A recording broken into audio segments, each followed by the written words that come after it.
கோவை செய்தியாளர்களுக்கு பொங்கல் வாழ்த்துக்களை தாமதமாக தெரிவித்துக் கொள்கிறேன். நேற்றைய தினம் 2026-27க்கான மத்திய நிதிநிலை அறிக்கை மிகுந்த ஏமாற்றம் அளிக்கிறது. 5 மாநில சட்டமன்றங்களில் தேர்தல் வருவதால் அந்த மாநிலங்களுக்கு அதிக ஒதுக்கீடுகள் செய்யப்படும் என்றெல்லாம் எதிர்பார்த்து போய் இருந்ததெல்லாம் ஏமாற்றத்திலே போய் முடிந்திருக்கிறது. அதை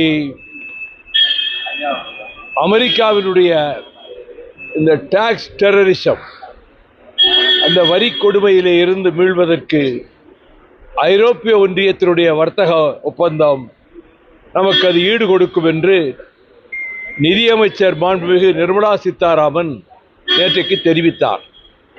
ஆனால் ஐரோப்பிய ஒன்றியத்தினுடைய வர்த்தக ஒப்பந்தம் 23 நாடுகளினுடைய ஒப்புதலை பெற்று 2027 ஏப்ரலுக்கு பின்னர் தான் நடைமுறைக்கு வரும். இந்த ஓராண்டு காலத்திற்கு அப்படியானால் எந்த விதத்திலே மத்திய அரசு சமாளிக்கப் போகிறது என்பதற்கு எந்த விதமான தீர்வும் சொல்லப்படவில்லை. அது மட்டுமல்ல, கச்சா எண்ணெய் விலை $50 இருக்கிற இந்த நிலையில் கூட பெட்ரோல் டீசல் விலை குறைக்கப்படவில்லை. கோவை, கரூர், ஈரோடு, திருப்பூர் ஆகிய இந்த பகுதிகளினுடைய நூற்பாலைகளுக்கோ அல்லது அந்த தொழிலுக்கோ ஊக்கமளிக்கின்ற வகையில் எந்த விதமான திட்டமும் அறிவிக்கப்படவில்லை.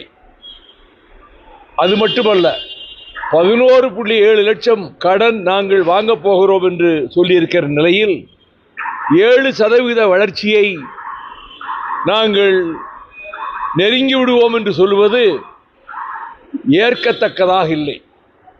புற்றுநோய் போன்ற நோய்களுக்கு அவர்கள் சுங்க வரியை குறைத்திருப்பது வரவேற்கத்தக்கது. ஆனால் மொத்தத்தில் மெட்ரோ திட்டங்கள், கோவை, மதுரை, இந்த மெட்ரோ திட்டங்களுக்கு அறிவிப்பும் இல்லை. ஏற்கனவே இருக்கிற திட்டங்களுக்கு நிதியும் சரியாக ஒதுக்கப்படாமல் தமிழகம்